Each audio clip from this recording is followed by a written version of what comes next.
Glória a Deus. Quero cumprimentar meus queridos irmãos e irmãs nessa manhã abençoadíssima com a paz do Senhor. É um privilégio, uma alegria estar com vocês em mais um ano. É a primeira lição de escola dominical do ano de 2025. O tempo está passando, né, queridos pastores? E Jesus está às portas. E enquanto Jesus não vem, nós trabalhamos aqui para Ele, para o reino e também como pastores ensinando a palavra de Deus. E eu quero te convidar nesse trimestre a ficar muito atento. Nós estamos aqui com a lição primeiro trimestre de 2025 em defesa da fé cristã. Se o Mateus puder até pegar aqui a lição para a gente aqui, eu vou deixar aqui, ó, se for possível, em defesa da fé cristã. E a nossa primeira aula de hoje será quando as heresias ameaçam a unidade da igreja. Nós temos conosco hoje os nossos queridos pastores, mestres na palavra, pastor Lindomar e pastor Jadir, e já vão fazer as suas considerações. Antes, porém, eu quero te convidar a orar comigo, a orar conosco nessa manhã. Para tanto, eu vou pedir o pastor Lindomar para fazer essa primeira oração nessa manhã. Senhor nosso Deus, nós somos gratos ao Senhor por estarmos aqui neste momento, onde estaremos estudando a Tua Palavra. Queremos pedir a direção do Teu Espírito Santo, nos dando todo o esclarecimento, e também intercedemos por aqueles que estão e estarão acompanhando esta lição, abrindo o entendimento para que eles possam aprender, Senhor, da Tua Palavra nesta manhã, na direção do Teu Santo Espírito. Amém. Nós oramos em o nome de Jesus Cristo. Amém. Amém. Pastor Lindomar, faça já as suas considerações. Amém. Agradeço pelo convite, estarmos aqui nesta manhã, e é muito importante esse tema, pois nós estamos em tempos difíceis, fora da igreja, mas também dentro das igrejas, né? Esse tema é oportuno e nós vamos aproveitar nesse trimestre para tirar muitas dúvidas da igreja. Amém. Pastor Jadir. Glória a Deus.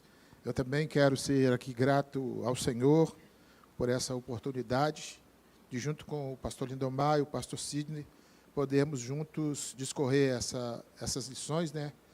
Iniciando com essa primeira lição em defesa da fé cristã. E eu vejo que há um zelo muito especial de Deus com a Igreja do Senhor nesse ano de 2025, porque essas lições vão trazer um preparo muito grande para que a igreja possa defender a fé que uma vez foi dada aos santos, à Igreja do Senhor. Amém. Lição de número 1, 5 de janeiro de 2025. Eu quero convidar você que está conosco aí na transmissão, compartilhe esse link com mais alguém. Se você tem um parente, um amigo, uma pessoa que você gostaria que tivesse contato com essa palavra, quando as heresias ameaçam a unidade da igreja. Nessa manhã nós vamos estudar o que é a apologética cristã, o que são as heresias, de forma mais abrangente, né, de forma mais ampla, e ao longo do trimestre, então, nós vamos abordar assuntos específicos. Hoje é uma passada geral no assunto. O nosso textuário encontra-se na Epístola Universal de Judas, no versículo 3 do capítulo único, e diz assim a palavra de Deus: Amados, procurando eu escrever-vos com toda diligência acerca da comum salvação, tive por necessidade escrever-vos e exortar-vos a batalhar pela fé que uma vez foi dada aos santos. Eu quero já abrir um parênteses aqui, queridos pastores. Eu gosto muito de algumas versões, eu gosto muito da Nova Versão Transformadora, eu utilizo ela muito nos meus estudos, e a versão é mais ou menos assim, ela diz mais ou menos assim: eu gostaria de falar da salvação comum, que é o assunto que nos toca, mas eu sinto uma urgência em aconselhar os meus queridos irmãos a batalhar pela fé. É mais ou menos isso o que a igreja do primeiro século já estava experimentando, e é isso que nós, a igreja do século 21, estamos experimentando de forma ferrenha. A verdade prática nos diz que as heresias são crenças e práticas. Eu gostaria que você pegasse essas duas palavras, crenças e práticas, contrárias aos pensamentos bíblicos que distorcem os pontos principais da doutrina bíblica. E a nossa leitura bíblica em classe encontra-se no livro de Atos dos Apóstolos, capítulo 20, versos 28 a 31, primeira epístola universal do apóstolo Pedro, capítulo 3, versos 15 e 16, e segunda de Pedro, no capítulo 2, versos de 1 a 3. Eu vou pedir ao pastor Lindomar que leia Atos, eu vou ler os 2 versículos da primeira de Pedro, e o pastor Jadir lê os 3 versículos da segunda de Pedro. Atos 20, versículo 28 em diante. Olhai, pois, por vós e por todo o rebanho, sobre que o Espírito Santo vos constituiu bispos, para apacentardes a igreja de Deus, que ele resgatou com seu próprio sangue. Porque eu sei isto, que, depois da minha partida, entrarão no meio de vós lobos cruéis, que não perdoarão o rebanho, e que dentre vós mesmos se levantarão homens que falarão coisas perversas, para atraírem os discípulos após si. Portanto, vigiai, lembrando-vos de que, durante 3 anos, não cessei, noite e dia, de admoestar com lágrimas a cada um de vós. 1 de Pedro, capítulo 3, verso 15. Antes, santificai a Cristo como Senhor em vosso coração, e estais sempre preparados para responder com mansidão e temor a qualquer que vos pedir a razão da esperança que há em vós, tendo uma boa consciência, para que naquilo que falam mal de vós, como de malfeitores, fiquem confundidos que blasfemam do vosso bom procedimento em Cristo. 2 Pedro 2, diz assim, de 2 até o versículo 3. E também houve entre o povo falsos profetas, como entre vós haverá também falsos doutores, que introduzirão encobertamente heresias de perdição e negarão o Senhor que os resgatou, trazendo sobre si mesmos repentina perdição. E muitos seguirão as suas dissoluções, pelas quais será blasfemado o caminho da verdade. E por avareza farão de vós negócios, com palavras fingidas, sobre as quais já de largo tempo não será tardia a sentença, e a sua perdição não dormita. Amém. Glória a Deus. Bom, os textos que foram lidos aqui, eles já mostram o perigo que cercava a igreja do Senhor. Os textos já mostram que era muito importante naquele tempo, porque nós precisamos entender uma coisa, queridos pastores. A igreja do Senhor, ela é formada de pessoas comuns, humanas, que possuem falhas, erros, que possuem necessidades, e que se não forem constantemente advertidos... Alguém até um dia, pastor Lindomar, me perguntou, mas por que tem que se pregar sempre? Eu falei, é porque sempre nós temos uma tendência natural. O ser humano ele já nasce com uma tendência a errar. Por exemplo, nenhum pai precisa ensinar o filho a fazer o que é errado. O pai não precisa ensinar ao bebê a ser... a querer para si alguma coisa. A criança pequenininha já pega um brinquedo e não quer compartilhar. Quer dizer, isso não é algo bom, é ruim, porque está na natureza humana errar. Então, o acerto é que precisa ser repetido.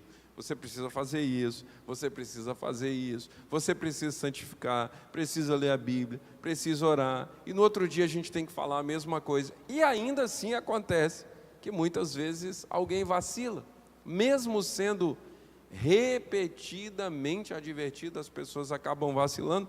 Então, por isso é que a palavra precisa ser ensinada. E aí a nossa lição está falando sobre o perigo das heresias contra a unidade da igreja, porque a igreja precisa ter um pensamento, ela tem um norte. Pode falar, pastor. Pastor Sidney, esse comentário que o senhor está fazendo, ele é tão apropriado dentro dessa lição, que quando nós lemos o texto áureo, o senhor comentou que Paulo, a intenção dele era escrever, né, sobre a salvação. Mas ao perceber o perigo que o rebanho estava correndo, pastor Lindomar, ele imediatamente muda de foco. Ele muda de foco para falar sobre a defesa da fé, exortar a igreja a batalhar. Ou seja, a igreja tem que guerrear, porque essa peleja da falsa doutrina, da doutrina torcida, que muda aquilo que está nos evangelhos, ela é muito forte. E se nós não tratarmos o rebanho com esse ensino verdadeiro da palavra, muitos facilmente são enganados. Então ele vê, olha, tive por necessidade. Eu ia falar sobre o assunto, mas a necessidade me apertou aqui. Eu queria falar sobre a fé comum. Judas está dizendo assim. Isso. Eu queria falar sobre a fé comum. É Judas, isso? Mas o que acontece? Tem um monte de heresia batendo na nossa porta. Então, está um tempinho aqui na fé comum, todo mundo já sabe o que é a salvação, e eu preciso incitá-los, eu preciso admoestá-los a batalhem pela fé que uma vez foi dada aos santos. Amém. Amém. E a nossa introdução, ela diz que heresias são crenças, de novo repetindo a verdade prática, crenças e práticas contrárias ao pensamento bíblico. Por quê? Porque, por exemplo, nós vivemos num mundo, pastor, e as pessoas, elas são instruídas. Nós temos um modelo comportamental que está sendo, é uma forma. Por isso o apóstolo Paulo diz, rogo-vos, pois, irmãos, Paulo escrevendo aos Romanos capítulo 12, um texto que nós conhecemos bem, rogo-vos, pois, irmãos, eu gosto de parafrasear, pelo amor de Deus, apresentem o corpo de vocês em sacrifício vivo, santo e agradável a Deus, que é o culto racional, culto com inteligência, o culto que é pensado, o culto que é agradável ao Senhor. Não é um culto que é romantizado, não é um culto que é espiritualizado ao extremo. E me entendam, nós aqui estamos falando uma língua de pentecostais, não é um culto que é romantizado, não é um culto que é espiritualizado, porque o Evangelho, ele é a lógica de Deus. É claro que algumas questões nós não conseguimos, inclusive o apóstolo pergunta, quem tem a mente de Cristo para que possa discerni-lo? Né? Quem primeiro deu para que possa inquiri-lo? Né? Mas nós temos a mente de Cristo, então nós temos condição de pensar. E aí ao longo dessa lição nós vamos perceber que existem distorções que estão sendo formatadas. E as redes sociais, que não são maldição nem bênção por si só, as redes só são veículos. E eu costumo dizer, um veículo é bom ou ruim? A resposta é a mesma se eu perguntar, uma faca é boa ou ruim? Vai depender da utilização. Um veículo, se utilizado para transportar pessoas, ele é necessário. É maravilhoso. Então, o que a palavra está nos ensinando aí é que o Espírito Santo, quando se manifesta, não rouba a consciência de ninguém. Não. Ele vai trazer a nós o entendimento para que a gente possa entender o que nós estamos. Nós não só adoramos a Deus, nós entendemos porque nós o adoramos. E a introdução diz, heresias são crenças e práticas contrárias ao pensamento bíblico, porque distorcem os pontos principais da doutrina cristã e confrontam o cristianismo histórico e criam um problema para as igrejas e famílias. As heresias da atualidade são as mesmas da antiguidade, mas com uma roupagem nova, que foram rejeitadas num primeiro momento pelos apóstolos e agora também devem ser rejeitadas por nós. E aí o autor da lição, inclusive, ele cita o sábio, né, quando cita Eclesiastes 1 e 9, não há nada de novo debaixo do sol. Então, até o pecado ele é velho, mas ele vai mudando de roupa, para parecer uma coisa nova, para parecer uma coisa boa, vai elastecendo a verdade, vai tornando aquela verdade que é um tanto desconfortável, porque, e eu queria que o senhor até participasse, fique à vontade, tá, pastor? O pastor é a primeira de muitas, né? Mas pode pegar esse microfone aí e ficar à vontade, tá bom? Eu me recordo que eu sempre conto esse testemunho, como eu falo, porque foi para vergonha minha, eu tenho um problema crônico no ombro, E eu ia nos ortopedistas e todos eles me falavam o que eu devia fazer e indicavam mais ou menos o problema, mas que eu precisava fazer um reforço. Até que cheguei num e ele me falou assim, bom, você precisa fazer um reforço e tal. Eu falei, todo mundo fala isso. Ele falou, então pode ir embora. Aí eu olhei assim para ele, ele falou, porque você já sabe o que é, então você não precisava nem ter vindo. Você não está fazendo a sua parte. Então, na verdade, é mais ou menos isso. As pessoas, às vezes, elas até sabem o que devem fazer. Só não fazem, né? Mas não estão fazendo. Por isso é que nós precisamos combater com tanta diligência.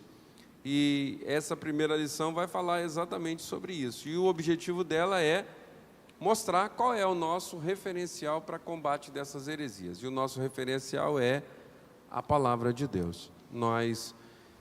E quando a gente fala de apologética, quando a gente fala de combate da fé, não é briga não, tá, irmãos? Não é o debate pelo debate, não. Tem irmãos que se dispõem que parece que é uma briga sanguínea, né? Eles estão ali guerreando mesmo, fisicamente, e se possível, um atacaria o outro. Tem nada a ver com isso. Isso aqui é outra história. Particularmente, pastores, eu até queria a sua opinião, pastor Lindomar. Particularmente, eu não gosto muito quando a pessoa fala assim, nós vamos para um debate bíblico, porque num debate, e até por eu estar no meio, né, o direito é muito assim. Quando um advogado chega de um lado, a gente sabe que a causa não vai dar empate. Na maioria das vezes vai ter um ganhador e um perdedor. Ainda que às vezes o provimento seja parcial, um ganha mais, outro ganha menos. É muito raro a gente ganhar igual, sair cada um com o seu. Sempre tem um que leva a melhor. E sempre quem ganha, sai com um ar de superioridade. Mas quem perde, sai indignado, sai envergonhado. Então, muitas vezes, o debate pelo debate, ele não gera conversão, ele não gera convicção, ele não gera mudança. Quando eu mostro que eu estou certo e o fulano está errado, pela simples amostragem, isso não produz muita coisa, no meu entendimento. Queria a opinião dos queridos pastores. Quando eu comecei a ler essa lição, toda vez que eu leio ou estudo algo sobre seitas e heresias, me remete ao início da minha caminhada cristã, da minha fé. Quando falávamos em seitas e heresias, inclusive havia muitas literaturas, muitos livros sobre o tema, falava somente sobre os ismos, islamismo, hinduísmo, catolicismo, né? E por aí ia. Mas nós estamos numa época em que todo crente conhece o que é uma seita e heresia quando ela vem de fora. Religiões realmente, historicamente, consideradas seitas e heresias. Pensamentos diferentes dos nossos. Sim, que têm as suas doutrinas e os seus ensinamentos verdadeiramente contrárias à fé cristã. Mas o que me chama a atenção, inclusive na leitura introdutória aqui, em Atos, capítulo 20, versículo 29, diz assim, entrarão no meio de vós lobos cruéis. E depois no 30 diz, e que dentre vós se levantará homens que falarão coisas perversas. Aqui ele está retratando aqueles que virão de fora. Duas vertentes, né? Sim, aqueles que virão de fora, trazendo modismos, mas aqui também ele retrata aqueles que do nosso meio se levantará. Em 2 Pedro, igualmente, ele diz aqui, falsos profetas, como dentre vós haverá também falsos doutores que introduzirão encobertamente heresias. E é o que nós temos visto hoje no meio cristão evangélico. O maior perigo hoje da fé cristã está no meio do povo evangélico, está nas denominações. Pastor, até pegando um gancho, é tão interessante porque quando nós lemos Atos 20, Paulo manda chamar em Mileto os anciãos da igreja de Éfeso. Essa igreja foi uma igreja muito privilegiada, uma igreja que foi pastoreada, que foi ensinada por Paulo, que foi pastoreada por Timóteo e que foi pastoreada por João. Historicamente, uma igreja mega bem ensinada, vou usar um termo superlativo. E quando a gente pega as 7 cartas às 7 igrejas de Apocalipse, eu até deixei separado aqui, capítulo 2, versículo 2 do livro do Apocalipse. Eu conheço as tuas obras e o teu trabalho e a tua paciência, e como tu não podes suportar os que são maus. Eles lembraram que foi ensinado. Tu não podes suportar os que são maus, e tens provado os que se dizem apóstolos e não são, mas descobristes que são mentirosos, e tens suportado e tens paciência, e por causa do meu nome trabalhastes e não desfaleceste. Todavia eu tenho, porém, contra ti, que deixaste o teu primeiro amor. O modus operandi do início não é mais o mesmo. Então há uma correção a essa igreja, mas uma igreja bem ensinada. E olha o resultado. A correção poderia ser: e vocês foram enganados. Mas ele diz: não, eu conheço as tuas obras, e o teu trabalho e a tua paciência, e que não suporta aqueles que se dizem ser pastores, aqueles que se dizem ser ministros, mas que querem, na verdade, introduzir falsas doutrinas no meio de vocês. Esses vocês não suportam. Tenho, porém, contra vocês que o modus operandi de hoje não é mais aquele do início. Ou seja, veja bem, vocês têm a informação que vocês precisam. Vocês têm o ensino que vocês precisam. Vocês receberam o ensino. E vocês sabem que ele é o verdadeiro, é a palavra verdadeira de Deus. Mas vocês não estão se comportando como vocês se comportaram quando vocês receberam o ensino no início. Ou seja, é aquele crente que já entendeu o Evangelho, sabe como ele tem que pautar a sua vida na palavra, mas ele não pauta. Ele conhece, é aquilo que nós comentamos no início. Conhece, mas não pratica. Sim. E aí, pastores, aí entra a figura do pastor. Já no nosso primeiro tópico, os cuidados pastorais. A função primordial do pastor é alimentar a igreja, é instruir a igreja. A função primordial do pastor é alertar a igreja. É alertar a igreja hoje, amanhã e sempre. Às vezes nós utilizamos até algumas figuras meio repetitivas. Por exemplo, eu vou dar alguns exemplos aqui. O nosso querido pastor presidente, o pastor Robson, ele sempre fala assim: eu posso até parecer chato, mas eu quero orientar os irmãos. Orem, irmãos. Orem, irmãos. Essa é uma frase do nosso pastor. Eu tenho por costume, sempre que eu abro um culto, dizer: irmão, vamos fazer mais uma oração, porque você naturalmente já orou quando... É uma repetição, para que o crente saiba, porque novos irmãos são agregados todos os dias, e aí às vezes não tem aquele costume que nós já, por zelo, já vimos fazendo, já vimos praticando, que são bons costumes que vão zelar pela nossa integridade. E aí a gente vai repetindo.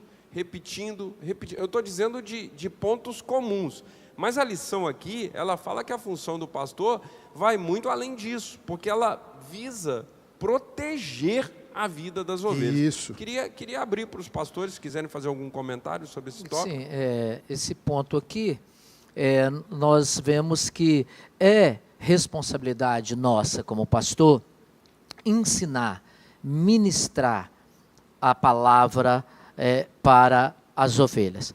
Nós corremos um grande perigo quando os nossos cultos, que nós vemos hoje em dia, que já se acabaram com os cultos de ensino nas grandes igrejas e nas novas denominações, né? Não tem um ensino propriamente, um culto reservado propriamente para o ensino.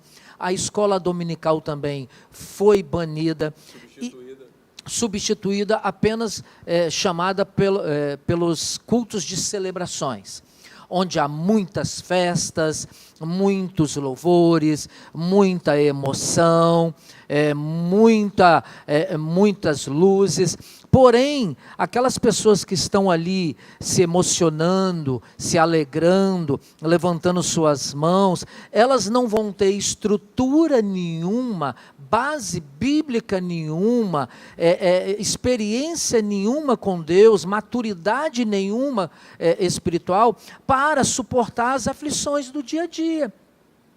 Por que hoje nós vemos muitas pessoas que trocaram a leitura bíblica por ouvir louvor? Elas ouvem louvor 24 horas por dia, mas não lê Bíblia. Elas cantam o dia todo, mas elas não oram, porque foram ensinadas para ela que o importante é a adoração através do louvor, e não foi ensinada a elas que ela precisa se alimentar da palavra, estudar a palavra, para que ela possa, sim, para que ela possa entender o que é pecado, o que não é, o que eu posso, o que eu não posso fazer, o que eu devo, como Paulo diz, todas as coisas me são lícitas, mas nem todas me convêm.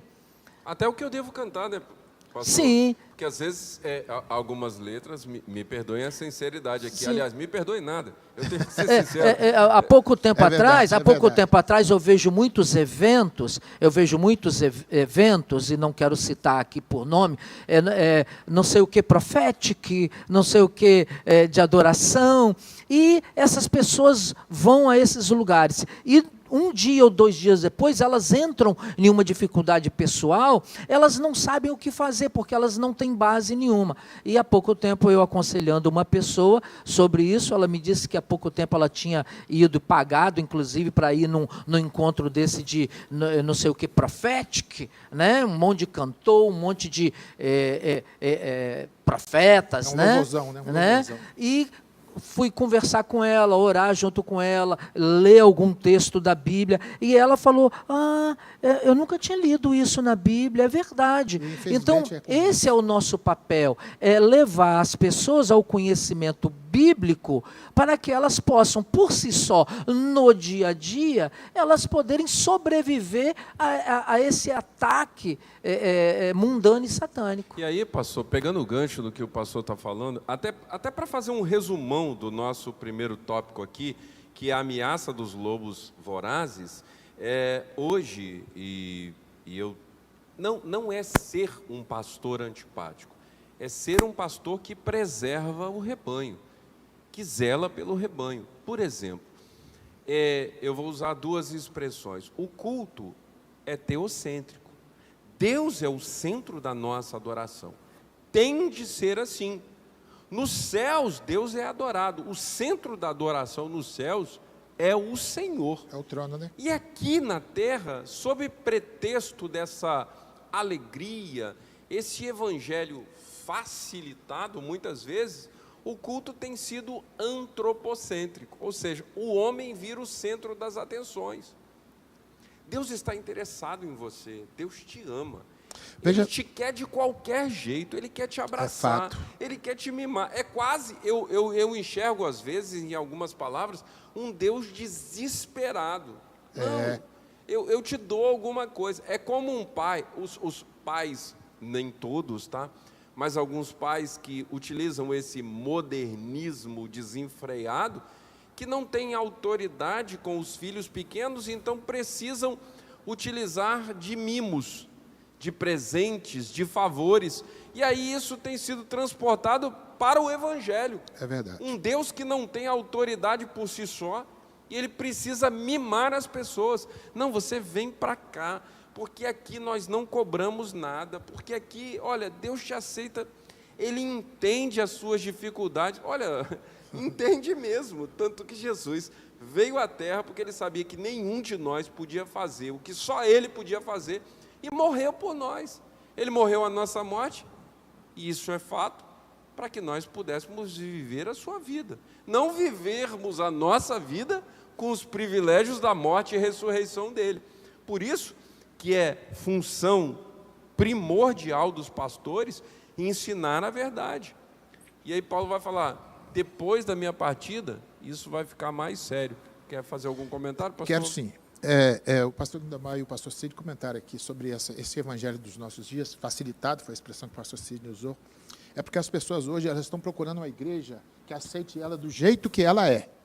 Não vou ficar aqui não, porque aqui me contraria, tem uma mensagem aqui que me confronta. Eu quero procurar uma igreja que me aceita do jeito que eu sou. Né? Então as pessoas estão dessa maneira. E existem igrejas para satisfazer os gostos das pessoas. Tá? Então nós vivemos hoje um tempo em que o cristão, dos nossos tempos, o cristão desse tempo moderno, ele não tem base espiritual. Qualquer vento que soprar leva ele embora. Ele não sabe, ele não tem estrutura, por causa disso, porque está faltando palavra, está faltando doutrina. Né? Então, qual é a função dos pastores? A função do pastor, nós comentamos aqui algumas, é apacentar, alimentar, guiar, proteger o rebanho. Agora eu pergunto aos companheiros aqui, como é que um pastor protege o rebanho, guia o rebanho, apacenta o rebanho, alimenta o rebanho, sem conhecimento bíblico? É impossível. E aí, pastor, eu já pegando um gancho, vou usar mais um texto bíblico, e eu gosto muito desse texto, e esse texto é mais atual do que o jornal de amanhã, o que eu vou ler aqui agora. 2 de Paulo a Timóteo, capítulo 4, versículo 2. Porque virá um tempo em que os homens não suportarão a sã doutrina.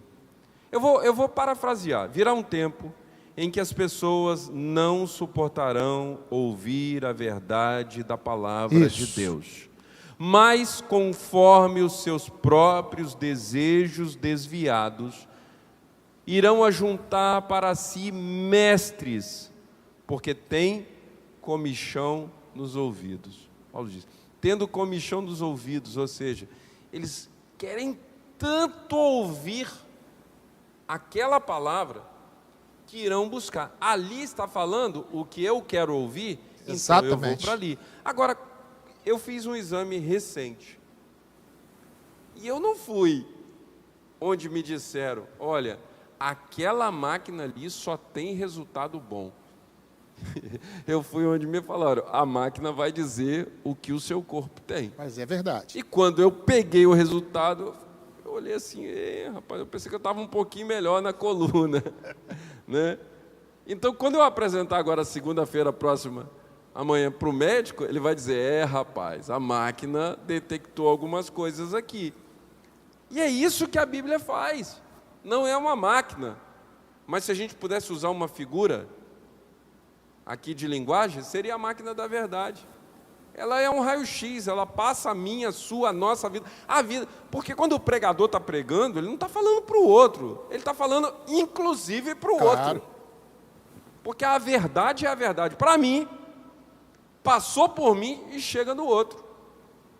É fato. Aqui nesse segundo ponto, depois a preocupação de Paulo, que depois da partida dele, aqui está se referindo depois da morte dele, mas também depois do período apostólico, que a igreja viria a crescer.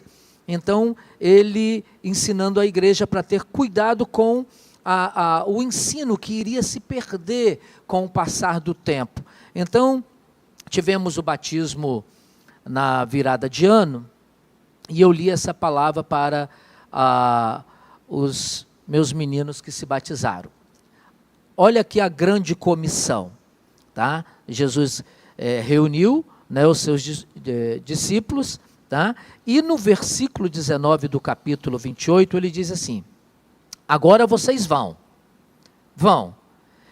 ensinando todas as nações, todas as pessoas, e batizando-as em nome do Pai, do Filho e do Espírito Santo, ensinando-as a guardar todas as coisas que eu, Jesus, vos tenho mandado. Não quero que vocês, parafraseando, não quero que vocês ensinem o que vocês acham. O que que entenderam o do que eu disse. entenderam. Eu quero que vocês, que ouviram de mim durante esses 3 anos e meio aqui de ministério, esses 3 anos de ministério, eu quero que vocês ensinem tudo isso que eu vos ensinei. E o que nós vemos que se torna heresia, hoje em dia, é que nós estamos numa era em que vemos grandes homens, né, entre aspas, grandes pregadores, entre aspas, que estão mais preocupados com suas filosofias, querendo likes, querendo seguidores, e eles escrevendo livros, ficando famosos, dando aconselhamentos, fazendo mentorias, virando coaches, escrevendo livros de psicologia espiritual, tomando o lugar de Jesus, se elevando acima de Cristo, pegando a fama para eles e arrastando multidões atrás deles. E a Bíblia Sagrada não está sendo ensinada. Por quê? Porque se a Bíblia Sagrada for ensinada ao pé da letra, eles perderão seguidores, porque a palavra de Deus não existe, a pregação não existe sem falar de inferno. A pregação não existe sem falar de perdição. A pregação do Evangelho tem que falar de céu, inferno, pecado e perdão. Tem que ter um cotejo. Condenação e salvação. Os dois caminhos. Então, eles não mostram os 2 caminhos. Eles mostram o caminho da felicidade na terra. E isso é que tem sido a heresia do nosso tempo. O ensino de que venha para a igreja e você será feliz. Sabe o que aconteceu há pouco tempo atrás? Um homem rico, abastado, foi chamado para ir à igreja. Ele disse, não, eu não preciso de ir à igreja, eu estou bem, eu sou rico. Porque na mente dele, ele ouviu alguém pregar e ensinar que se você vier para a igreja, você será abastado, será feliz, terá paz.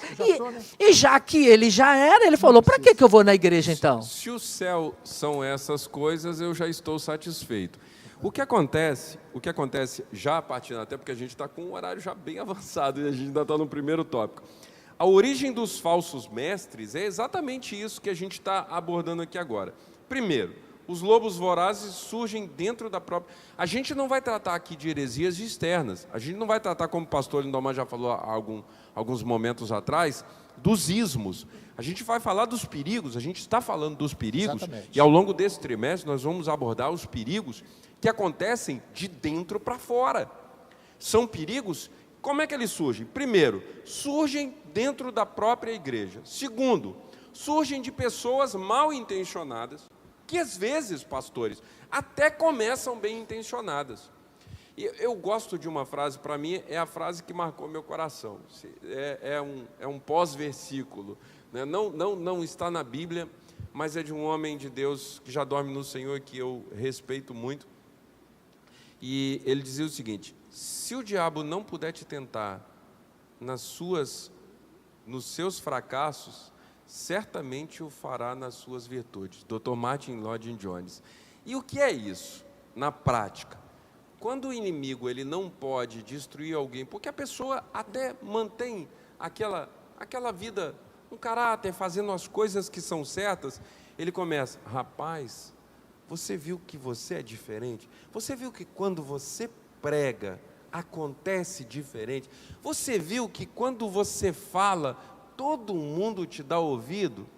Ah, rapaz, eu acho que você podia expandir os horizontes. E é assim que começam os grandes fracassos na vida de pessoas que até começaram desenvolvendo ministérios genuínos. Quantos? Eu não quero aqui citar nomes, até por uma questão ética e até por uma questão legal, para evitar até processo, né? Mas quantas pessoas iniciaram ministérios assim, belíssimos, e ao longo de suas trajetórias se perderam exatamente aqui, no campo da vaidade. E perde mesmo. No campo da prepotência, da altivez. Não, eu realmente, eu conheço mais do que os outros. Eu vou te dar um conselho aqui agora. digo eu, não o Senhor.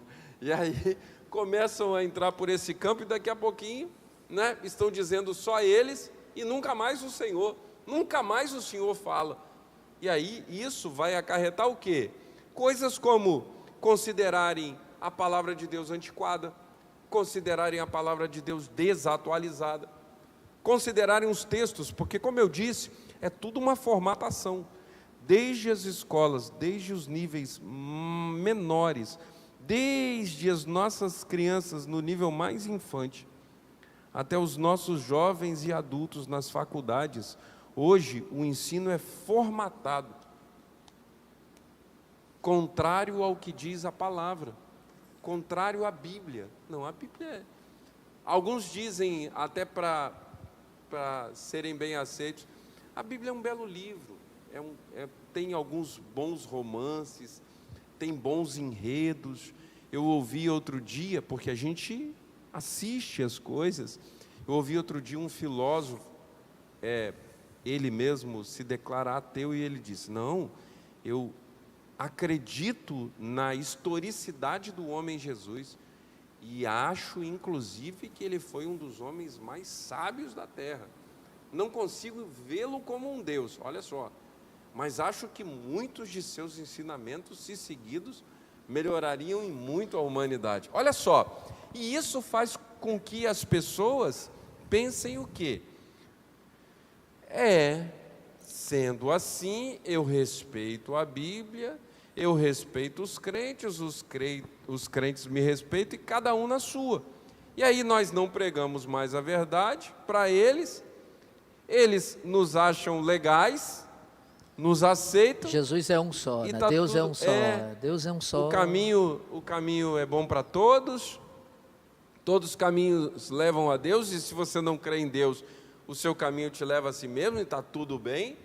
E nós sabemos que isso são heresias malignas e que conduzem o homem à perdição eterna. Eu passei o olho aqui na relação das próximas lições, exatamente isso que vai ser abordado aqui. Vai falar sobre se Jesus encarnou mesmo, se ele era Deus, né? Se a Trindade Santa ela existe, se Jesus ele teve uma natureza humana, então se o Espírito Santo ele é Deus. Então são pontos que hoje em dia há muita controvérsia e nós vamos estudar durante esse trimestre. E aí eu já te convido a ficar conosco ao longo do trimestre todo. Inclusive, tem doutrinas que são pregadas por aí e até aceita de forma volumosa no mundo, que ensinam que Jesus é apenas um irmão nosso. Jesus foi um irmão nosso, inteligente e tal, mas que não é Deus. Não foi Deus e não é Deus. Entendeu? Tem doutrinas que ensinam isso e muita gente está engajada nesse ensino. Sim, né? E esses são perigos. A gente já vai avançando para o segundo tópico da nossa lição. O que é, então, a apologética? Vamos à definição. Eu vou pedir ao pastor Jadir para fazer a leitura, e já se quiser fazer um comentário também em cima da leitura, fique à vontade. Segundo tópico. O que é apologética? O que é apologética é o nosso segundo tópico, que diz assim, definição, 1 Pedro 3,15. Apologética cristã é a defesa lógica e racional da fé cristã e de suas práticas doutrinárias. O termo vem do substantivo grego apologia, que literalmente significa defesa e resposta. Então, apologética está aí o significado. É uma defesa e é uma resposta.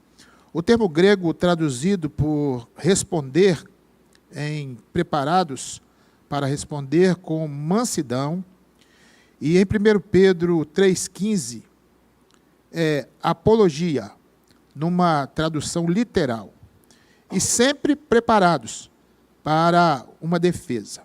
A versão bíblica, chamada de Nova Versão Transformadora, NVT, emprega o verbo explicar, assim sempre preparados para explicá-la. A apologética mostra que o cristianismo é racional, ele é racional. Os dados da relação podem ser explicados de maneira metódica e sistemática. Portanto, aceitável, Jesus disse que devemos amar a Deus de todo o nosso coração e de todo o nosso entendimento. Isso ensina que devemos amar a Deus por completo, com o corpo, as emoções e o intelecto. Sim, na verdade, aqui, até esse texto que nós lemos de 1 Pedro, estando preparado para responder, ou seja, estando preparado para defender a sua fé. Defender, irmãos, eu quero mais uma vez salientar, defender a fé não é entrar numa discussão inócua não, vazia não. Não é ficar na fila do banco, tentando provar que eu vou para o céu e o fulano que não crê em Jesus vai para o inferno, não. Isso não é o Evangelho. Agora, quando nós somos instados, quando nós somos arguídos, né? Quando alguém, não, você crê em Deus, mas crê por quê? E aí eu tenho que ter uma resposta lógica. Eu creio em Deus porque o meu pastor falou que eu tenho que crer em Deus. Essa não é uma boa resposta. Ainda que eu deva ouvir o que o pastor está dizendo, eu só devo ouvir o que o pastor está dizendo, você só deve me ouvir, porque sou seu pastor, se eu estiver dizendo a verdade. Então, por que é que eu creio? Eu sei em quem creio e eu sei por que creio. Eu gostaria, inclusive, pastor, de pegar aqui, por gentileza, pega para mim esse livro aqui, Declaração de Fé das Assembleias de Deus. Eu gostaria de, Mateus, se puder dar um close aqui para mim, eu gostaria, por gentileza, eu gostaria inclusive de te orientar, se você é crente em Jesus, esse livro, apesar de o título dele dizer Declaração de Fé das Assembleias de Deus, é uma declaração denominacional, mas se você não é das Assembleias de Deus e se sente um pouco coagido porque está dizendo aqui Declaração de Fé das Assembleias de Deus, tira a palavra Assembleia de Deus, se ela te faz se sentir mal, e veja, é uma declaração de fé da Igreja do Senhor Jesus. Os tópicos aqui abordados são maravilhosamente bem abordados. Então é uma forma, crente. Eu acho que todo crente, aqui crente em Jesus, e agora eu estou aconselhando para as ovelhas que estão do outro lado no canal nos assistindo, a ter um exemplar desse livro e a ler. Porque quando for requerida a razão da fé que você tem, aí você vai dizer, não, eu creio assim, e eu sei que eu creio, e por que é que eu creio assim? Talvez você até não tenha memória, pastor, mas eu não consigo lembrar dos versículos. Não tem problema não, meu irmão. Se você quiser fazer uma colinha, peraí, minha memória não está boa não, mas vou abrir aqui. Por que eu creio? Por que eu sei que o pecado é pecado? O versículo aqui diz, peguei aqui. Por que eu sei que eu preciso ser salvo em Jesus? O versículo aqui que diz. Você pode ter uma colinha, meu irmão, não tem problema não.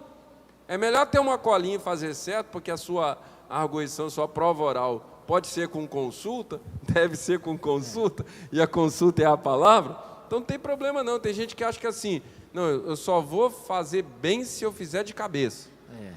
Aí, pastor Cid, pastor Lindamar, volta aquele ponto que nós comentamos e que vale a pena dar um retoque aqui.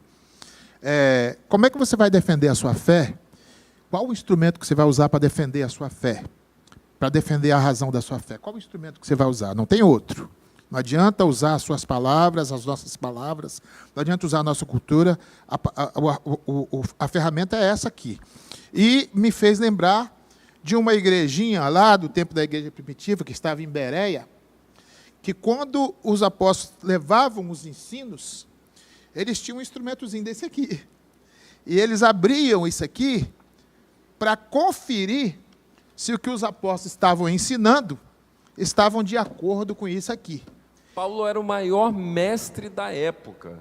Simplesmente era mais ou menos assim, vou sentar e vou ouvir Paulo. Criado aos pés de Gamaliel, ele era uma sumidade no assunto. E os bereanos abriam, peraí, tudo bem. Vamos confirmar aqui. Mas se não tiver na palavra, que Paulo fique de fora e a palavra continue sendo preservada. E aí Paulo inclusive diz, se eu mesmo, ou um anjo do céu, descer e pregar outro evangelho que não esse original, é maldito. Aí tem aí as várias comunidades cristãs aí que tem livros que não têm base na Bíblia. São livros de pessoas externas do Evangelho, que criaram, né, e que estão aí, e que muitos estão acreditando neles. Organizando a fé a partir de outros elementos que não a palavra. É claro que a gente pode utilizar outras ciências, desde que elas se enquadrem à palavra. Pastor Lindomar, o senhor ia fazer um comentário? Sim. Sim, pegando aqui a apologética, aqui todos os 3 pontos da apologética diz que nós devemos defender a fé para nos defender, para defender a igreja e para ensinar aqueles que nos perguntam. Então, isso é nada mais, nada menos do que Jesus mandou fazer discípulos, ensinando, ide, ensinai, e fazei discípulos. Na sala de discipulado, quando nós abordamos vários temas, e eu mando no exato momento abrirem a Bíblia. Então, uma exigência para o curso de discipulado é que todos tragam a Bíblia física. Por quê? Para que eles aprendam a folhear, manusear. É importante você ter um aplicativo da Bíblia? Eu tenho 3. Mas se em algum momento você não tiver acesso ao celular, você precisa manusear a Bíblia, aonde está o livro, a sequência, a ordem do livro. Então, toda vez que eu vou ensinar sobre algum tema, eu mando eles abrirem a Bíblia para que eles leiam, e mando ler mais de uma tradução, para que eles entendam que é a palavra que está falando aquilo, não sou eu. E o que nós temos hoje no meio evangélico, nas igrejas, é que as pessoas estão botando muito de si mesmo para atrair seguidores e não estão ensinando as pessoas a buscar a informação na fonte que é a palavra de Deus. Mas é o que nós já falamos, pastor. Se eu não abordo, num primeiro momento, aquilo que te faz se sentir mal, e se por outro lado, eu só digo parte da verdade, se por outro lado, por exemplo, eu vou dar vou dar mais uma vez o exemplo médico. Se eu vou no médico e eu faço alguns exames e fica constatado que eu estou desenvolvendo uma doença grave pelo meu modo alimentar, e o médico olha aquilo e já me perguntou como eu me alimento, mas querendo me agradar e se manter meu amigo, ele diz: bom, eu vou te passar esse exercício e essa medicação, e daqui a alguns dias você ficará tinindo de novo. Vai dar certo? Não, porque ele sabe que são meus hábitos alimentares que estão me fazendo desenvolver aquela enfermidade. Então, se ele não tratar a causa, não adianta ele me remediar. É o que está acontecendo hoje. Esse evangelho fragilizado não está tratando a causa. Falar que o céu é uma maravilha é verdade. Falar que Jesus me ama e Ele ama o pecador, e Ele aceita o pecador do jeito que ele chega, é verdade.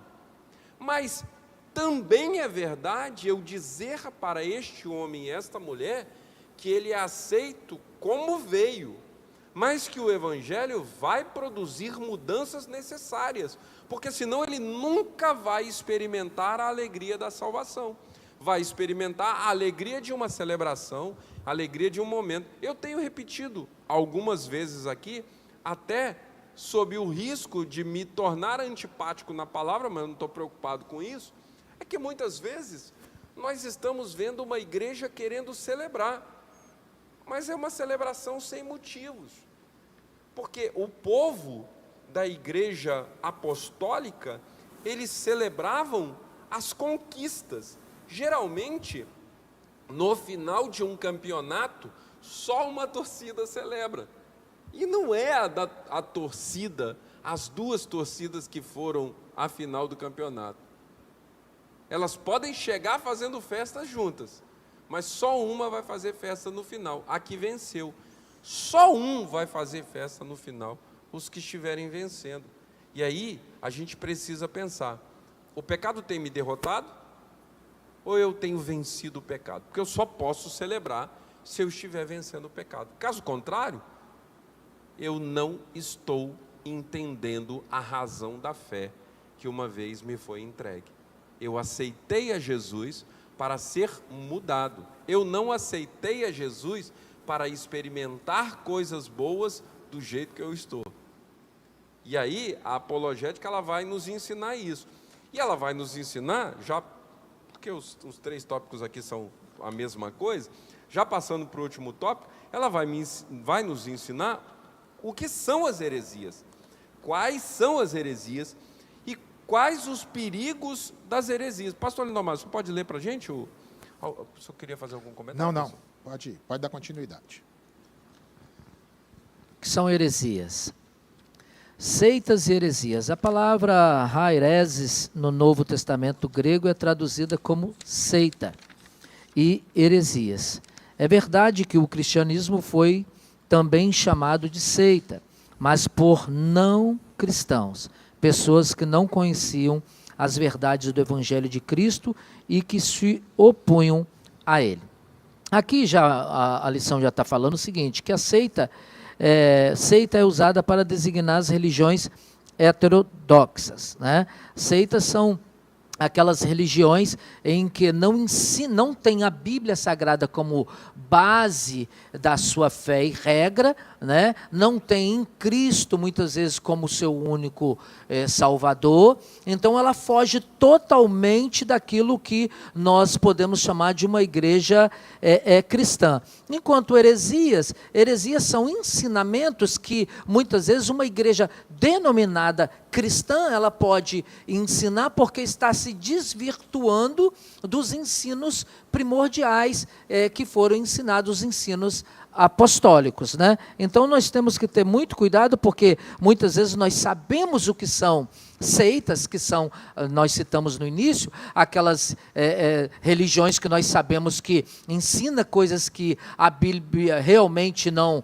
nos ensina, mas o grande perigo que eu vejo hoje é mais na parte das heresias que são propagadas por líderes que estão se levantando agora. Inclusive, há um grande perigo de líderes já antigos que em outro tempo ensinava a verdade e que com o passar do tempo viu perdendo espaço para os novos pregadores e as novas igrejas que surgiam, e ele então que mudou a roupagem da sua igreja, foi para as redes sociais, se modernizou, abriu a porta da sua denominação para eles, elas e elos, e começou então a pregar um evangelho que enchia o templo da sua igreja, porque ele vive financeiramente disso.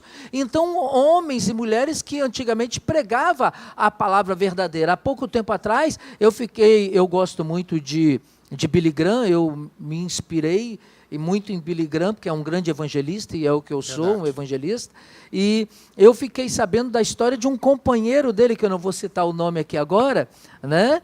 De um companheiro que era evangelista junto com o Billy Graham, que fazia as cruzadas evangelísticas, levantava tendas e ganhava muitas almas, mas com o passar do tempo, ele foi iludido pela cientologia e virou posteriormente um agnóstico, porque ele deu ouvidos a falsos líderes que convenceu ele que ele estava no caminho errado com Billy Graham, viajando para lá e para cá e pregando inverdades. Então o grande perigo é quando nós, irmãos, começamos a seguir, agora eu vou abrir o verbo, quando nós começamos a seguir nas redes sociais, a seguir homens e mulheres que se dizem profetas de Deus, pregadores de Deus, com grandes canais, com grandes templos, mas a Bíblia Sagrada nos diz: olhe para os frutos deste homem e desta mulher, e veja se eles verdadeiramente estão vivendo um evangelho segundo a Bíblia, porque é perigoso eles irem para o inferno, e você que está dando ouvido a eles, também ir para o mesmo inferno. Veja bem, pastor, aí entra aquele detalhe que o senhor comentou, e meu comentário vai ser muito breve. Sobre a verdade. Existe meia-verdade? Não existe meia-verdade.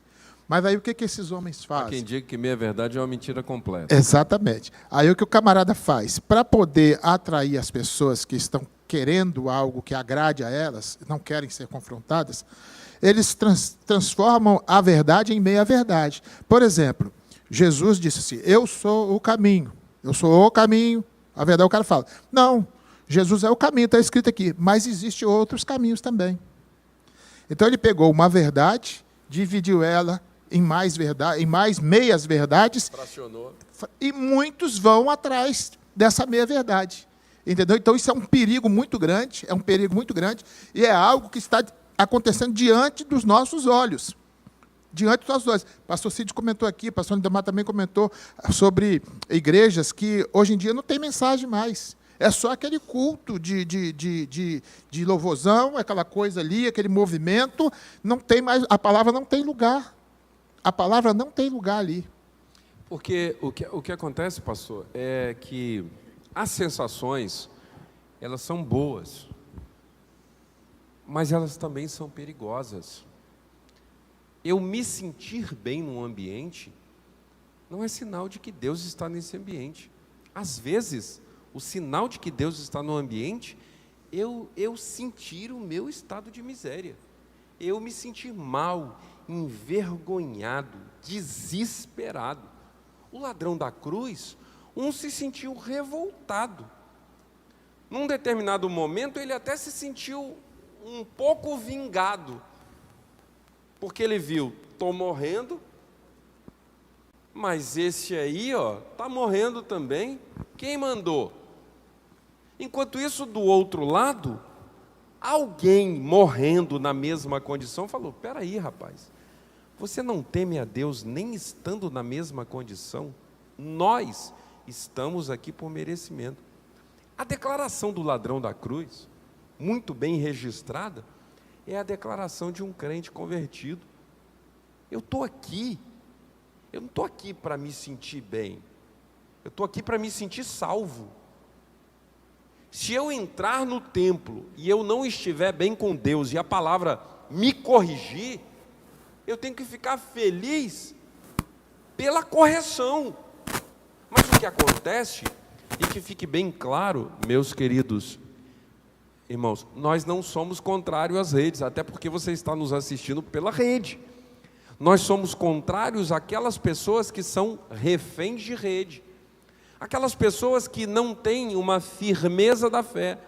Elas ouvem o pastor A, o B, o C, o D, e aí começam a filtrar aqueles que mais se amoldam ao seu modo de vida. Ei, não é a Bíblia que tem que se amoldar o que eu acho, é eu que tenho que me amoldar o que a Bíblia diz.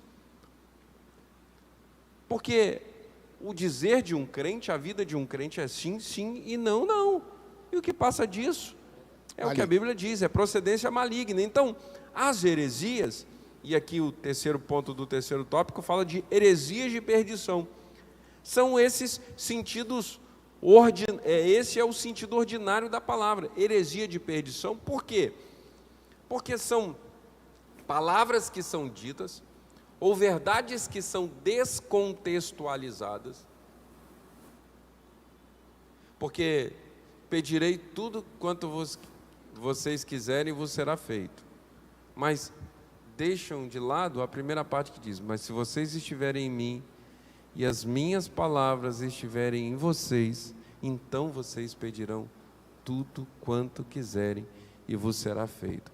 Tem sempre um contexto nesses casos das heresias que são abandonados. Mas aí, quem tem base, quando está ouvindo, de vez em quando eu estou ouvindo uma mensagem e está indo bem, eu falo, poxa, boa palavra, não conheço às vezes o pregador, chega, de repente ele solta uma pérola.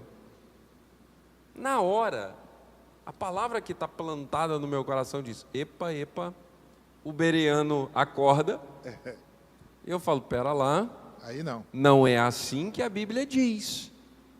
Então, seja em qualquer púlpito, inclusive nesse, seja o pregador que for, inclusive este, se pregar alguma coisa que for contrário à palavra, não aceite, não recepcione.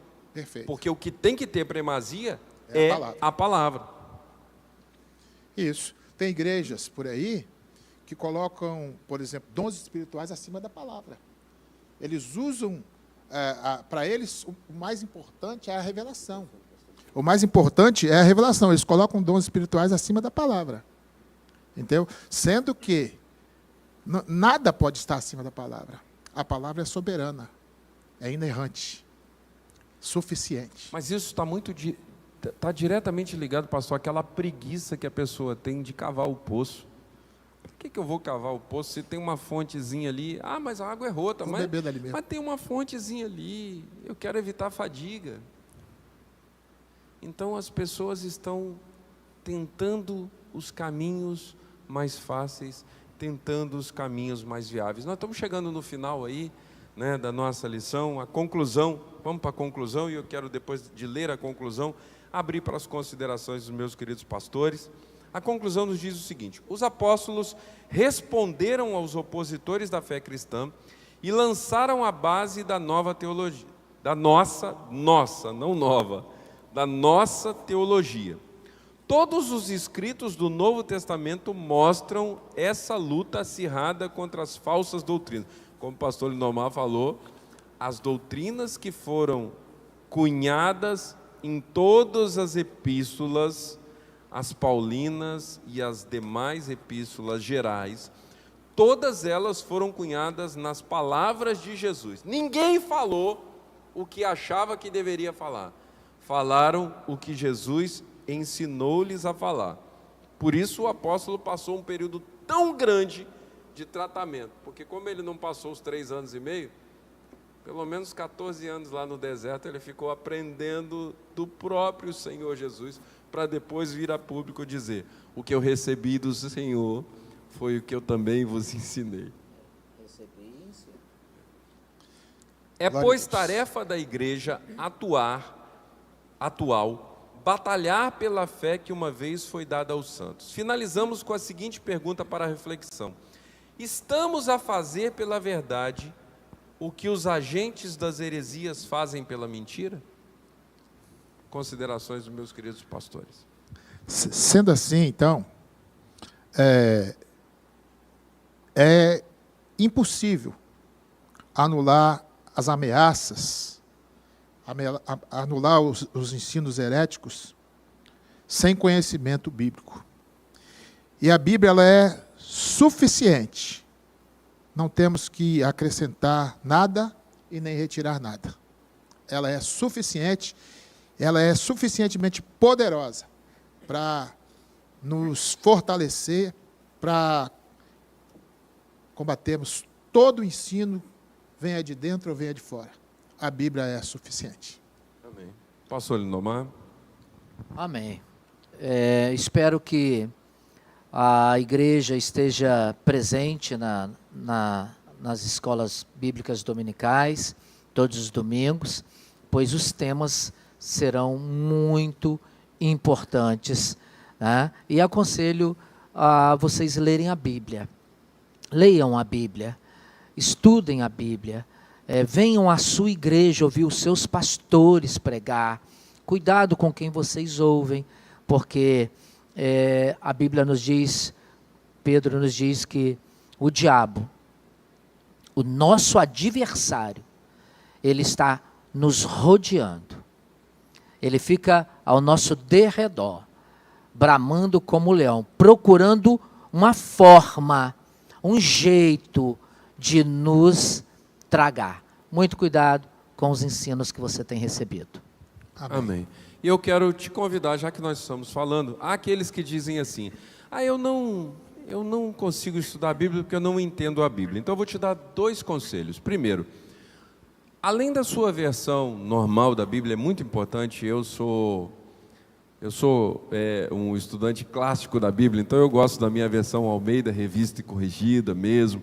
Eu gosto da versão que eu utilizo aqui, a versão da Bíblia King James 1611. Eu gosto dessas versões, mas eu também acho interessante termos uma Bíblia viva, uma nova versão transformadora.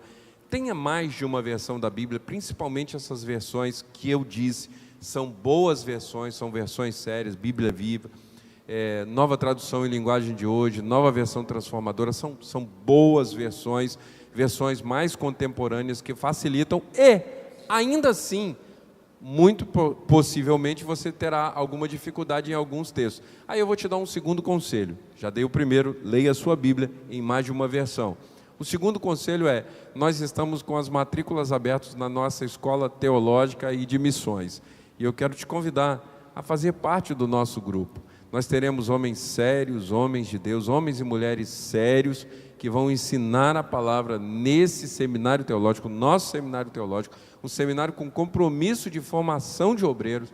Então, se você ama a palavra e tem alguma dificuldade em entender e interpretar, venha para cá. E quero te convidar, logo mais à noite nós teremos um grande culto, uma grande festa de Santa Ceia. Esteja conosco no nosso primeiro domingo, primeiro culto, adorando ao Senhor. Convide mais alguém para vir à casa do Senhor. E se você não é dessa região e não pode estar conosco, eu quero te convidar, fique conosco no canal, que Deus te abençoe em nome de Jesus. Amém. Vou pedir o pastor Jadir para nos elevar a Deus em oração agradecido e o pastor Lindomar para nos despedir depois com a bênção apostólica. Amém, Jesus. Nosso Pai, nós te bendizemos por podermos nesta manhã mergulhar na Tua Palavra. Te adoramos porque a Tua Palavra é a verdade, a Tua Palavra é suficiente. Bendizemos porque ela tem conduzido a igreja, a Deus, rumo a uma eternidade que nos espera. Te bendizemos por tudo, Pai, e pelos efeitos positivos, pelos efeitos salvíficos, que esta palavra trará aos corações dos ouvintes. Nós assim oramos agradecidos, Pai, em nome de Jesus. Amém, Senhor. Amém. Que a graça do nosso Senhor Jesus Cristo, o amor de Deus e a comunhão do Espírito Santo seja com todos que aguardam a tua volta, não só hoje, mas para todo sempre. Amém.